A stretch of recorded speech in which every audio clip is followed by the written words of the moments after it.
وإذ يرفع إبراهيم المكان البيت ألا تشرك بي شيئا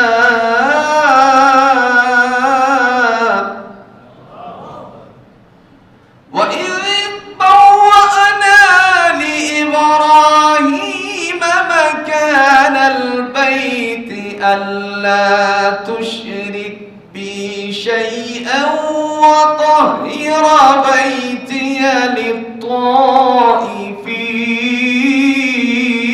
للطائفين وطهر بيتي للطائفين والقائمين والركع السجود.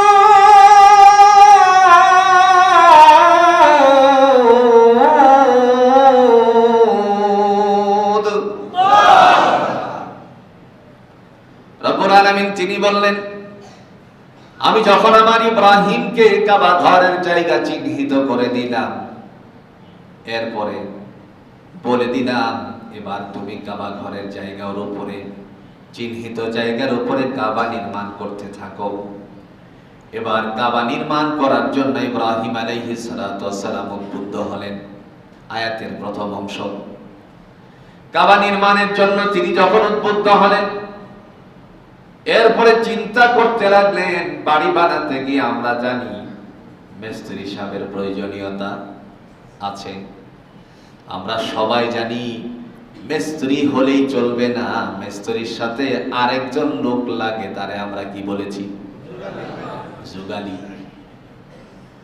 এই যে মিস্ত্রি সাহেবের সাথে জুগালি ফিটিং দিলাম, এই কথা দুনিয়ার কেউ আবিষ্কার করে নাই। হযরত ইব্রাহিম আলাইহিস সালাতু ওয়াস সালাম স্বয়ং জুগালির ব্যবস্থাপনা করেছেন। সুবহানাল্লাহ। চিন্তা করেন, সেন্টারিং পর্যন্ত কিংবা লিন্টার পর্যন্ত যদি মাসা দেয়, মাসা দেওয়ার পরে কি মিস্ত্রি সাহেব লাগবে আর কাজ করতে পারবে? সম্ভব না। এরা এটা পাইল কোত্থেকে? হযরত ইব্রাহিম আলাইহিস সালাতু ওয়াস সালাম চিন্তা করলেন, আল্লাহ তো ঘরের জায়গা চিহ্নিত করলেন, কাবা ঘরের জায়গা। তো এখন এই কাজ করতে গেলে মিস্ত্রির দায়িত্ব পালন করতে হবে। তিনি মিস্ত্রি খোঁজা বন্ধ করে নিজেই মিস্ত্রি সেজে গেলেন। এটার থেকে একটা বিষয় স্পষ্টতর হয়, কল্যাণকর কাজে শুধু ব্যক্তি দিয়ে করানো নয়, নিজেও অংশগ্রহণ করার দায়িত্ব আছে। সুবহানাল্লাহ বলতে। এখন জুগালি চিন্তা করলেন, জুগালি দূর থেকে নেওয়া প্রয়োজন নেই, ঘর থেকেই নেই। সন্তান ইসমাঈল আলাইহিস সালাতু ওয়াস সালামকে জুগালি হিসাবে তিনি নিলেন। এর থেকে আরেকটা বিষয় প্রমাণিত হয়, আমরা নিজেদের সন্তানগুলোকে ভালো কাজের দিকে উদ্বুদ্ধ করব, ভালো কাজে ব্যবহৃত করব। আজকালে সমাজ ব্যবস্থাপনা হলো এরকম, অন্যায় কাজ, বিশেষ করে শিরকের কাজে নিজের সন্তান পর্যন্ত নিয়ে মা বাবারা উপস্থিত হয়। ঠিক কিনা বলেন? ছোট্ট বাচ্চাকে নিয়ে মাজারে নিয়ে গোড় দেওয়ায় এরকম পরিবেশ নাই? বাংলাদেশে আছে। এটা আমার চোখের সামনে হয়েছে। আমি ডেকে বললাম, এটা কি করলেন? কোটা মান্নত ছিল। কি ছিল? মান্নত। অন্যায় কাজে, শিরকের কাজে নিজের সন্তানকে গোড় দেওয়ালো, নিজের সন্তানকে নিয়ে গেল, তারপরে সেখানে গিয়ে আরো নানা কিছু কাজ করলো, যেটা হলো আল্লাহ পছন্দ করে না। আল্লাহ কোরআন দিয়ে বলছেন, খবরদার, যা কিছু চাইবা আমি আল্লাহর কাছে ভিন্ন কোন জায়গায় চাওয়ার অধিকার নাই। সুবহানাল্লাহ। চাইবা আমার কাছে, উদউনি আস্তাজিব লাকুম, বান্দা তুমি আমার কাছে চাও, আমি তোমার চাওয়াকে পূরণ করে দিব। আমরা তা চাই না। চাই কোন জায়গায়? দরবারে গিয়ে। কোথায় চাই? দরবারে গিয়ে। অথচ আল্লাহ কোরআন দিয়ে বলছেন, বসেন, অথচ আল্লাহ কোরআন দিয়া বলছেন তোমরা চাইবা আল্লাহর কাছে। এবার আসেন, আল্লাহ ইব্রাহিম আলাইহিস সালাতু ওয়াস সালামকে বলার পরে তিনি তার সন্তানকে নিয়ে কি চাইলেন, কাজও শুরু করলেন, কাজ কমপ্লিট করলেন, এরপরে আল্লাহর কাছে কিছু রোনাজারি করলেন। وَإِذْ يَرْفَعُ إِبْرَاهِيمُ الْقَوَاعِدَ مِنَ الْبَيْتِ وَإِسْمَاعِيلُ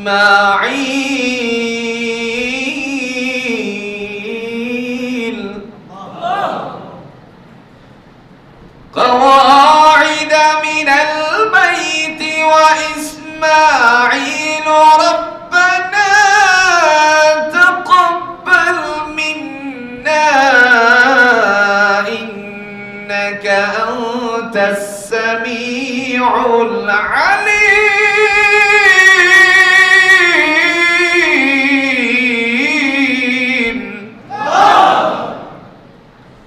দয়াময় রব্বুল আলামিন তিনি তার কোরআনুল হাকিমের মধ্যে ঘোষণা দিয়ে বলেন, আমার বান্দা আমার খলিল ইব্রাহিম যখন আমার ঘরকে নির্মাণ কাজ শুরু করলো, আর নির্মাণ কাজ কমপ্লিট হয়ে যাওয়ার পরে শিশু ইসমাইল আলাইহিস সালাতু ওয়াস সালামকে নিয়ে আল্লাহর দরবারে হাত উত্তোলন করলেন, আল্লাহর দরবারে রোনাজারি করলেন, আল্লাহকে ডেকে বললেন রব্বানা তাকাব্বাল মিন্না, আল্লাহ আমি যে ঘরটা বানালাম নিজের সন্তানকে নিয়ে যুগালি বানাই তারপরে তোমার ঘর বানালাম, এটা বানাতে গিয়ে ত্রুটি বিচ্যুতি যদি হয়ে থাকে, কোনো ধরনের ত্রুটি হয়ে থাকলে সমস্ত ত্রুটিগুলি মাফ করে দিয়ে আমাদেরকে পরিশ্রমকে কবুল করে নিও।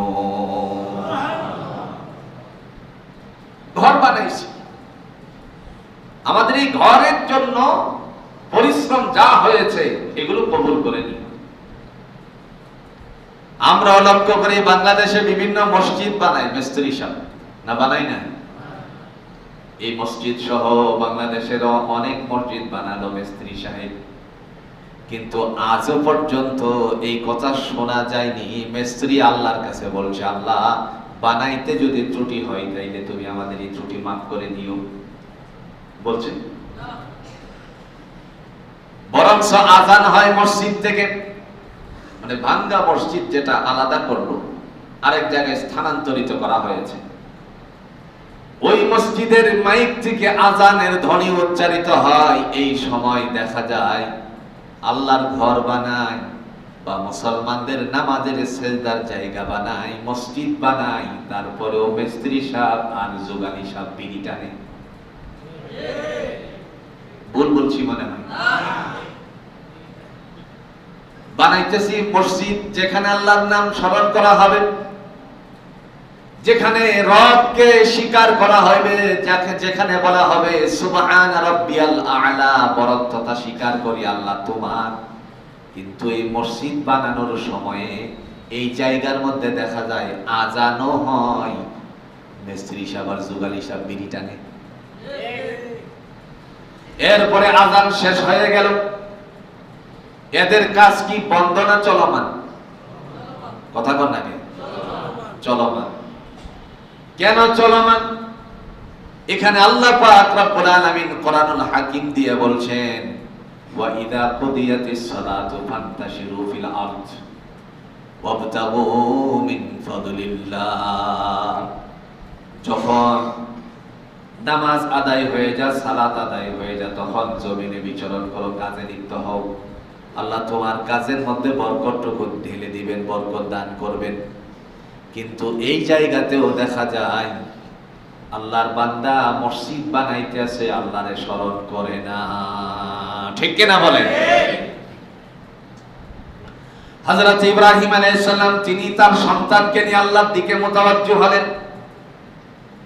তিনি বললেন রব্বানা তাকাব্বাল মিন্না, ও আমার প্রভু আমি যে ঘর বানালাম, আমি যে মসজিদটুকু বানালাম তোমার পায়ে সিজদা করার জন্য, তোমার ঘর বানালাম, আমাদের যত পরিশ্রমগুলো হয়েছে সমস্ত পরিশ্রমগুলোকে তুমি কবুল আর মঞ্জুর করে নিও।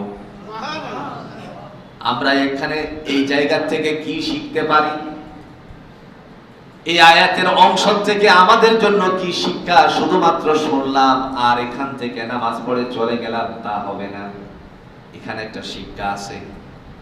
নবী আরবি সাল্লাল্লাহু আলাইহি ওয়াসাল্লাম যখন ভালো কাজ করতেন সাহাবীদেরকে নিয়ে আল্লাহর কাছে মোতাওয়াজ্জহ হয়ে সেই কাজের জন্য রবের কাছে আত্মসমর্পণ করতেন। ইতিহাসের পাতায় স্বর্ণাক্ষরে করে লেখা আছে, আপনারা সবাই জানেন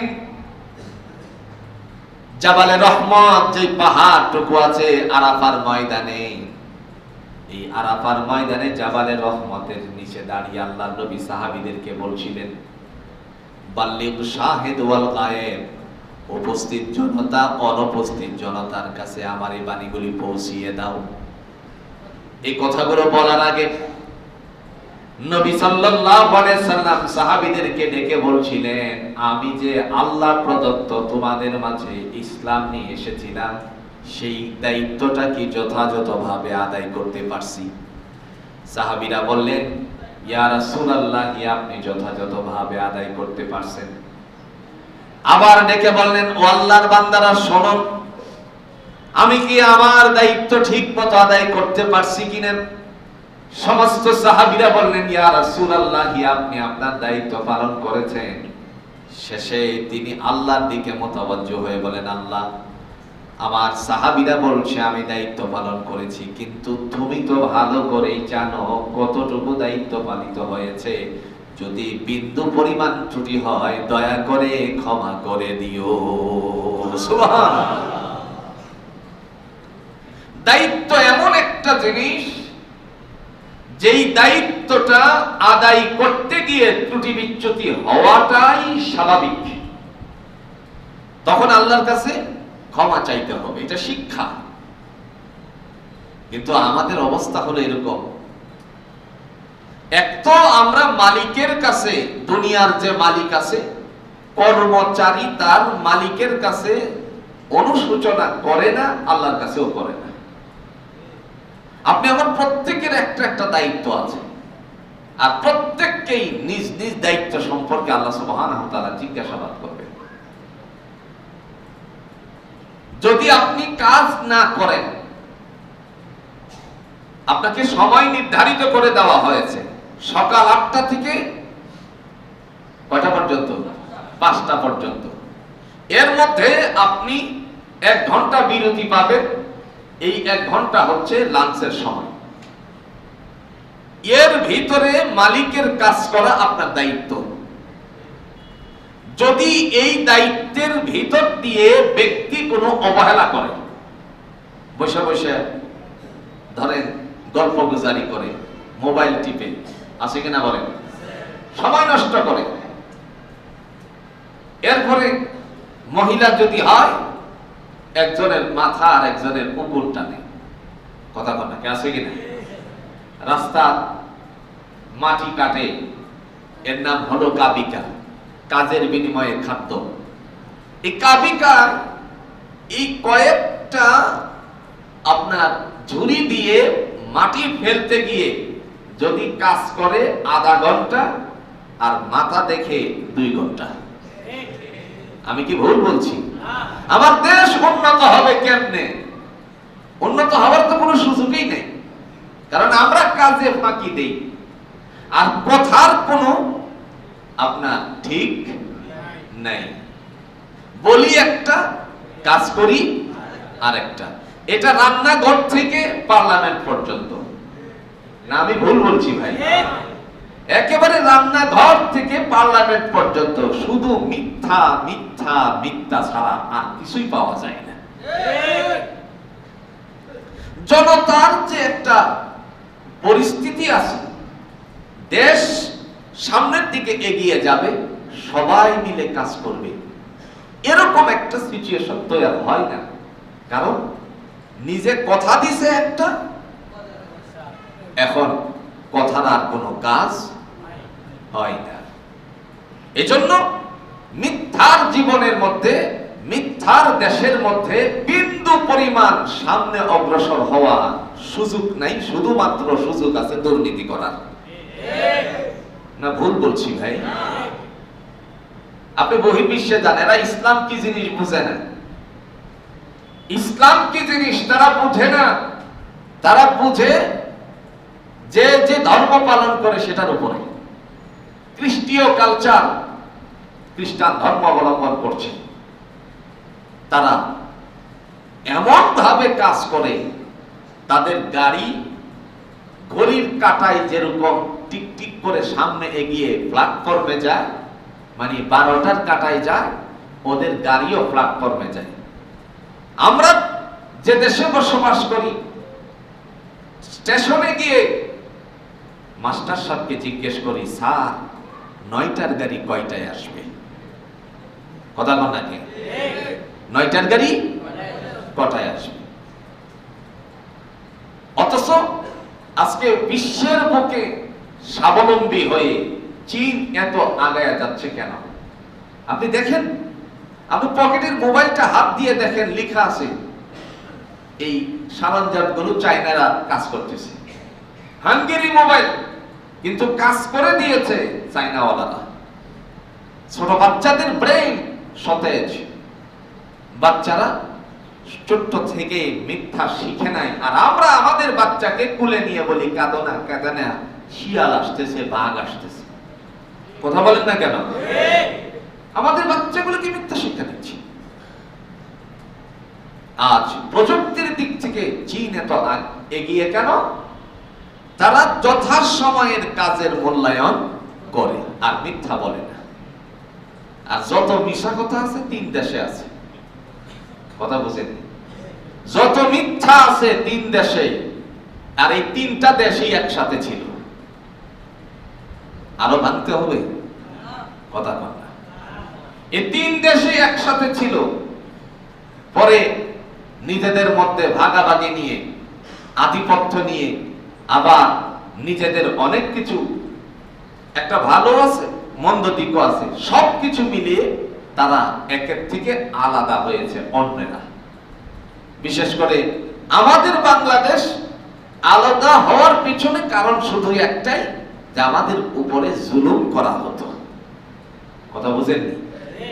আচ্ছা কোন চাই, এই জুলুম কি শেষ হয়ে গেছে? কথা বল নাকি? শেষ হয়ে গেছে? এক প্ল্যাটফর্মওয়ালারা জুলুম শেষ করছে, আরেক প্ল্যাটফর্মওয়ালারা জুলুম শুরু করছে। এই হলো অবস্থা। আপনারা আবার এটাতে ভিন্ন মাইন্ডে নিয়েন না। এটা কোরআনটাকে বাস্তবায়ন করার জন্য এই কথাটা বলা। সমস্ত ইমানদার শুধু নয়, যারা ইমান আনয়ন করে নাই তারা কোরআন ফলো করে, কিন্তু ইমানদাররা কোরআন ফলো করে না।